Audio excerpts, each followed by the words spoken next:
The more one has inaba, the more the shaitan puts effort into them. The more the shaitan plots. You would think that otherwise, but it's the more the shaitan plots against these people. And Ibn Taymiyyah specifically mentioned this. He said, the shaitan plots against the people of inaba more than anyone else. And he plots against those who pray more than the ones who don't. And he plots against the people of knowledge more than he does the layman.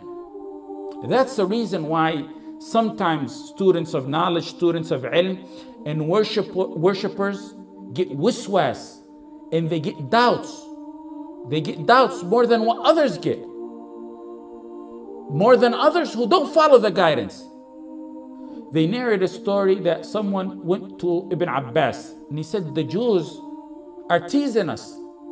They say we have khushu' in our salah and we feel no waswas. We have no doubts in our salah. Yet you believers have waswas. Ibn Abbas said, what does the shaitan want with a desolate house? With a doomed house, abandoned house?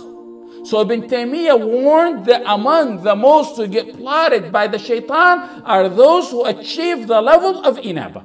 You gotta keep that in mind in this ibadah. It's normal for the shaitan to attack with doubts. The Sahaba complained of this issue. What's wrong is for one not to resist it. The shaitan starts with small matters. If one doesn't overcome these small matters of doubts and resist them, they get worse and worse. When one is mindless of the remembrance of Allah, the shaitan does waswas, whispering. If he remembers Allah, the shaitan withdraws from the whispering. Those of inaba must be in constant remembrance of Allah at all times, because the shaitan is after them. Some get mild doubts, some get average doubts, some get extreme doubts. And some get them in the matters of worship. Some get them in the matters of belief. And the longer you let it go without curing it, it gets worse and worse. It gets to the point of, like we say, someone becoming insane or disliking the ibadah, or even wal'iyadu billah, disliking Islam. You got to continue in remembrance of Allah. Remembrance of Allah is the best cure.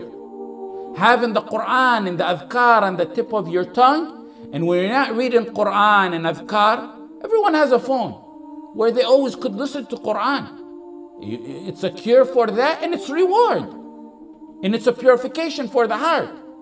You can't listen to the instruments of the shaitan and then come complain, say, I got waswasa in my salah. Of course you can have it because you were listening to the instruments of the shaitan. How do you expect to be cured of the waswasa of the shaitan? For those struggling with this, remember the Sahaba faced this issue. And remember the reward for resisting it. You get reward for resisting it.